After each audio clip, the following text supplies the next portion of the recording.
Steve Jobs. Entender e comunicar a vida de Steve Jobs é um desafio e tanto. E Steve era tão genial que sabia disso. Escolheu um biógrafo à sua altura. Após o diagnóstico do câncer que o levou à morte, Walter Isaacson foi o escolhido. Ele já tinha em seu portfólio nada menos que biografias de Albert Einstein e Benjamin Franklin. E para cumprir a missão, ele entrevistou Steve em mais de 40 ocasiões durante 2 anos, além de mais de 100 amigos, parentes, competidores e colegas de trabalho.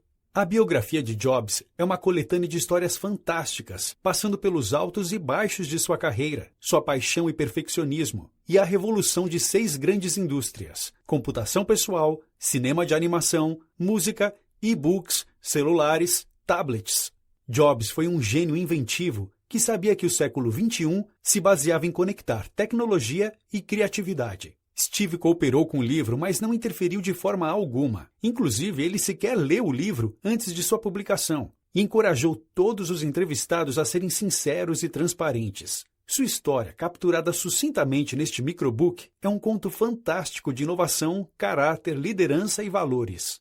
Zen, crítico e mal criado. Quem conheceu Steve Jobs quando criança pode não ter imaginado que ele chegaria ao topo do mundo dos negócios, fundando e liderando a companhia mais valiosa do mundo. Nascido em fevereiro de 1955, filho de um pai muçulmano chamado Abdul Fattah e uma mãe católica chamada Joanne, ele foi oferecido para doação, pelo fato de seu pai não partilhar a religião católica da mãe. Ele foi adotado por Paul, um engenheiro que trabalhava como mecânico, e Clara Jobs. Morando no Vale do Silício, um ambiente rico para experiências em tecnologia, Steve foi introduzido ao mundo da engenharia e do design pelo seu próprio pai. Apesar de se sentir acolhido pelos seus pais, ele lutou ao longo da sua vida contra sentimentos de abandono. O Steve garoto era extremamente precoce, impertinente e inteligente. Prova de sua ousadia é que quando tinha 13 anos, ele telefonou para Bill Hewlett, presidente da Hewlett-Packard, para pedir componentes eletrônicos para um projeto da escola. Trabalhando junto ao seu pai, ele aprendeu a se orgulhar de seu trabalho e ser detalhista. Desde a infância, ele já exigia a perfeição de si mesmo e das pessoas à sua volta. Como adolescente, Jobs começou a se interessar pelo mundo dos computadores e pela cultura hippie que transbordava no Vale naquela época. Steve experimentou drogas, como LSD e outros psicodélicos, e mais tarde, ele atribuiria parte da sua criatividade a estas drogas.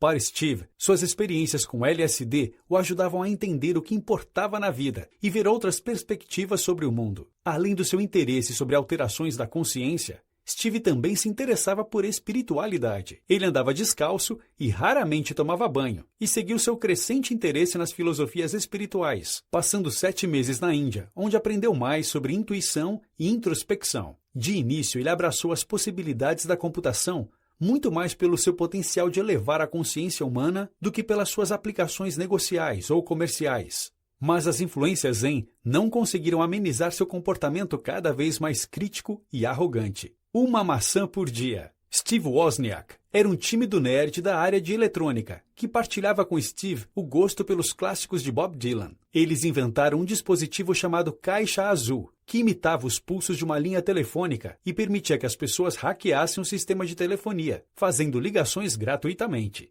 Wozniak era superior a Jobs tecnicamente, mas Jobs tinha a determinação e o espírito para comercializar os produtos. Woz inventava e Jobs vendia. Depois de visitar uma fazenda, Jobs imaginou que Apple era um nome suave e simples. Com apenas $1.300, em 1976, a Apple Computer foi fundada. Na garagem de Jobs, ele e Woz trabalharam juntos e criaram o Apple, o primeiro computador pessoal deles, e sua segunda versão, o Apple II. O Apple I consistia de um gabinete com um teclado embutido que se plugava em uma TV e um software que permitiria ao consumidor final operar um computador. Com isso, eles conseguiram tirar a computação do mundo dos nerds, colocá-la na casa de pessoas. Wozniak desenvolvia as placas de circuito, enquanto Jobs unia poder computacional a uma embalagem amigável, que representava sua obsessão pela perfeição. Em apenas 30 dias sendo comercializado, o Apple I já estava se tornando lucrativo. Para o Apple II, o projeto foi mais audacioso e perfeccionista, mas Steve era grosso e mal educado com seus funcionários. Parecia não se importar com seus sentimentos e focava apenas nos detalhes do produto em si. Dados seus desequilíbrios e instabilidades emocionais, Mike Scott foi nomeado presidente da Apple Computer e, eventualmente, surgiam conflitos entre funcionários e Jobs, que tinham que ser mediados por Scott. A obsessão de Steve era tão grande que ele chegou a rejeitar mais de 2.000 tons de bege para a caixa do Apple II. Scott teve que decidir no final. Steve também insistiu em oferecer garantia de 1 ano ao consumidor, quando o padrão da indústria era de 90 dias. Quando seus colegas o enfrentavam, Jobs gritava, discursava e às vezes até chorava, mas sempre conseguia o que queria. Seus colaboradores mais próximos aprenderam como lidar com ele, mas ele era um mestre da manipulação, sempre tentando fazer tudo à sua maneira. Porém, a empresa estava indo tão bem que essa situação acabava sendo tolerada internamente. O Apple II vendeu 6 milhões de cópias e é considerado um dos pilares fundamentais da computação pessoal. Para Steve, isso não era suficiente. Ele queria construir um computador que deixasse uma marca no universo. Por isso, Jobs começou a trabalhar no Macintosh, o sucessor do Apple II, que o levaria ao estrelato. O ímpeto para realizar ainda mais levou Jobs a reunir um renegado time de piratas dentro da empresa para competir internamente com o time da Apple que estava construindo o computador Lisa, nomeado em homenagem à filha ilegítima que Jobs primeiramente relutou em reconhecer, mas depois a acolheu. O Macintosh não foi uma criação exclusiva de Jobs. Na verdade, algumas ideias foram apropriadas, roubadas, de outras pessoas, mas o projeto deu vida a uma máquina que era superpoderosa suficiente para exibir gráficos sofisticados e ser controlada por um mouse. O Macintosh foi um sucesso absoluto, em especial devido à campanha de TV do comercial chamado 1984, dirigido pelo famoso diretor de Hollywood, Ridley Scott. O comercial foi um sucesso tão grande que as vendas explodiram e todos conheciam Steve Jobs. Esperto como sempre, ele conseguiu entrevistas em todas as grandes revistas, manipulando os jornalistas como se ele estivesse lhes dando uma exclusiva. O Macintosh tornou Steve rico e famoso, mas sua personalidade estava corroendo a empresa. Seu comportamento opressivo e perfeccionista estava deixando os funcionários desanimados e deprimidos. Esse comportamento fez com que em 1985 ele fosse demitido da Apple pelo conselho. What's next? Depois de se recuperar da demissão em sua própria empresa, Jobs notou que ele agora podia fazer as coisas do seu próprio jeito. Seu primeiro projeto foi um computador para o mercado educacional chamado Next. Com o Next, ele pôde retomar sua paixão pelo design. Ele investiu mais de $100 mil apenas pela logo da empresa e queria que o computador tivesse o formato de um cubo perfeito. Porém, isso encareceu demais os custos de fabricação. A Next quase quebrou. O lançamento atrasou em anos e, no final, o produto era caro demais para o seu consumidor. Seu alto custo e a falta de disponibilidade de softwares fizeram com que o projeto falhasse. Ao mesmo tempo, Jobs comprou o controle de uma empresa chamada Pixar. Como presidente do conselho, ele criou uma estratégia que combinava tecnologia e arte. Em 1988, Jobs já havia perdido dezenas de milhões na Next, investido $50 milhões na Pixar. A Pixar lançou um filme chamado Teen Toy, que ganhou o prêmio de melhor animação. Isso fez com que Jobs mudasse seu foco para o negócio de cinema de animação. Eventualmente, a Pixar fez uma parceria com a Disney e lançou seu primeiro filme, Toy Story, que se tornou o filme mais lucrativo do ano de 1996. A Pixar fez uma IPO, uma oferta pública de ações, e as ações de Steve foram avaliadas então em $1,2 bilhões. Steve em família. Além dos seus novos negócios, Jobs tentou reconciliar-se com sua vida pessoal, reconectando-se com sua família biológica. Em 1986, após a morte de sua mãe adotiva, ele encontrou sua mãe biológica. Ele se surpreendeu ao saber que ela tinha uma irmã que era artística e temperamental, e eles se tornaram próximos. Na mesma época, ele conheceu sua futura esposa, Laurene Powell, com quem ele veio a se casar em 1991. O casal teve 2 filhos, Erin e Eve. Com o encorajamento de Laurene, Jobs também passou a passar mais tempo com sua filha Lisa, que era tão temperamental quanto Jobs. Em alguns casos, eles ficavam meses sem se falar. Na vida pessoal, assim como na profissional, Jobs era ou muito apaixonado ou extremamente distante. Uma nova maçã. Após a saída de Jobs, a Apple entrou em declínio. Em 1996, Gil Amelio foi nomeado CEO e ele queria trazer novas ideias para restaurar a empresa. Em 1997, ele comprou a Next e tornou Jobs um conselheiro para a Apple. Uma vez de volta à Apple, Steve pegou o máximo de controle possível. Ele colocou seus funcionários preferidos da Next nos mais altos cargos da Apple. A empresa não ia bem, e o conselho resolveu dar uma nova chance a Jobs como CEO. Porém, Jobs recusou o convite. Ele preferiu manter seu status de conselheiro para ganhar mais influência na empresa. Ele conseguiu costurar uma parceria com a Microsoft para desenvolver o Office para Mac, e assim terminou a batalha entre as empresas. O preço das ações da Apple decolou, e depois de algum tempo, enfim, ele aceitou o convite de se tornar CEO da empresa novamente. Ao assumir, seu foco passou a ser único, focar a empresa em fazer menos produtos, e assim ele se empenhou em salvar a Apple. O mantra da sua administração era foco.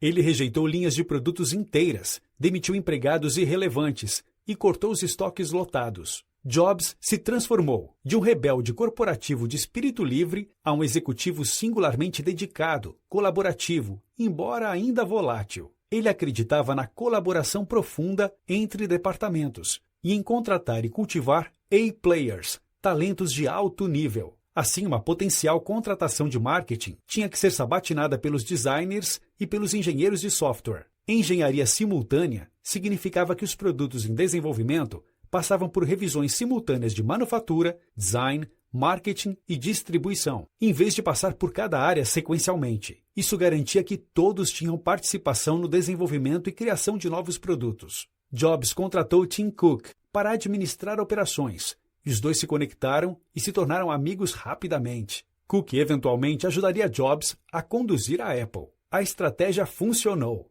A Apple, que estava a 90 dias da insolvência, transformou uma perda de 1 bilhão em 1997 em um lucro de 309 milhões um ano depois. O campo de distorção da realidade. Jobs tinha uma estranha habilidade de persuadir as pessoas para que elas seguissem sua visão e ideias. Ele exigia o que os outros consideravam impossível. Assim, vislumbrando o impossível, ele fazia as coisas acontecerem e mudava a realidade. Ele focou tão intensamente no que lhe interessava que, às vezes, ignorava todo o resto, incluindo sua esposa, Laureen, seus filhos, Reed, Erin e Eve, Lisa e sua família e amigos. Steve era cruel e extremamente crítico em relação aos outros e seu trabalho, mas mesmo assim cultivava assistentes fiéis, quase fanáticos. Ele nunca se apegou a posses materiais, vivendo em casas não mobiliadas, mas sua paixão por produtos fez da Apple um gigante. Jobs acreditava que as regras não se aplicavam a ele. O homem que se recusava a colocar placas nos seus carros e estacionava em vagas reservadas a deficientes,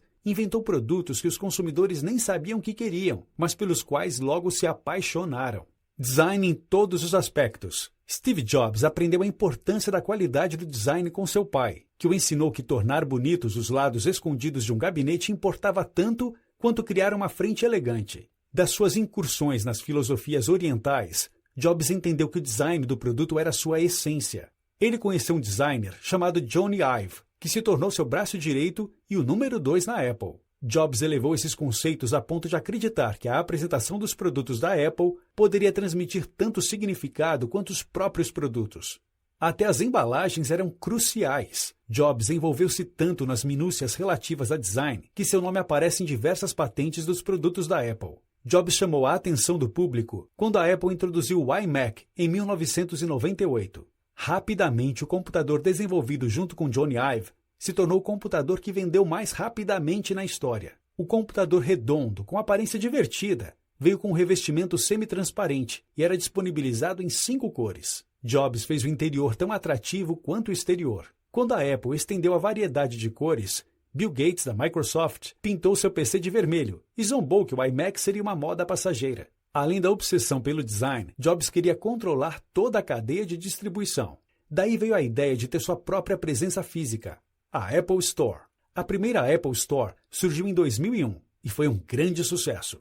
Hoje, Apple Stores ainda são resultado da quase obsessiva necessidade de controle de Jobs. Os computadores eram diferentes, mas os varejistas em geral não focavam em explicar as diferenças para os compradores. Jobs queria administrar a experiência do consumidor do mesmo jeito que havia influenciado em todos os outros aspectos do design e produção dos computadores. Portanto, ele resolveu projetar pontos de vendas com o mesmo gosto que ele trouxe para todo o resto. Ele insistiu em locais caros e com grande movimento. Ele patenteou o design das escadarias de titânio e vidro das lojas. Ele queria mais que uma loja. Queria uma experiência do cliente que se associasse ao espírito dos produtos da Apple. Mais do que apenas computadores. Jobs escolheu top 100 funcionários, aqueles que ele escolheria para colocar em um barco salva-vidas e levar para sua próxima companhia, em um retiro anual para discutir sobre o futuro da Apple.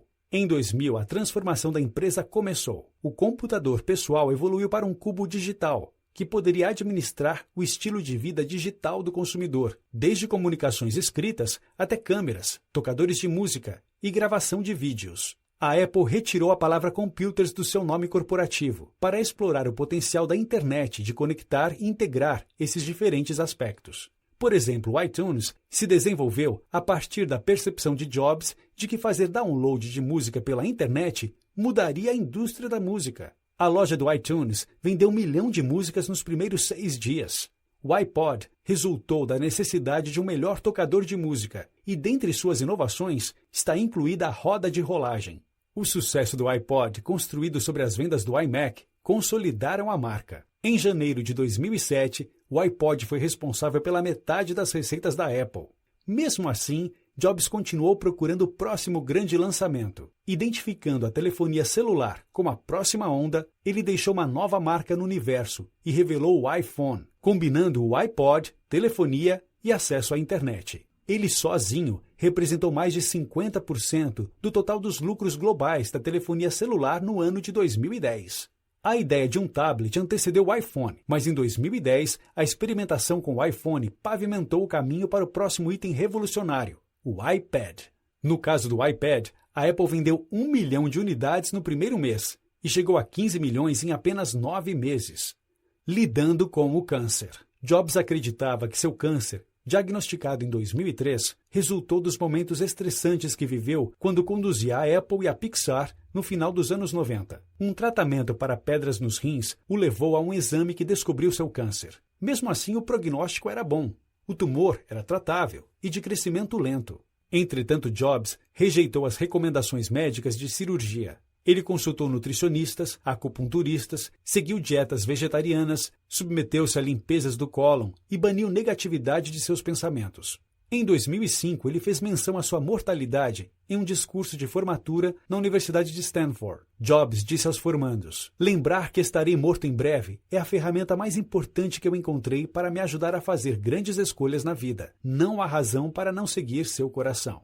Um mundo melhor. Notas finais. Steve Jobs transformou indústrias, inventou novas formas de comunicação, colocou o mundo ao alcance da ponta dos dedos e fez isso de forma divertida, inteligente e legal. Sua crença de que o produto era tudo guiou a filosofia da Apple e seu foco em como o consumidor perceberia e usaria esses produtos. Jobs sentia da mesma forma que seu ídolo, Edwin Land, da Polaroid, que estava na intersecção das artes com a ciência. Como Walt Disney, Jobs queria deixar uma empresa que fizesse uma contribuição para a sociedade e representasse mais do que somente lucros. Ele reconheceu que sua personalidade era difícil e que seu comportamento era às vezes cruel, mas acreditou que ser honesto era a única forma de dar o seu melhor e extrair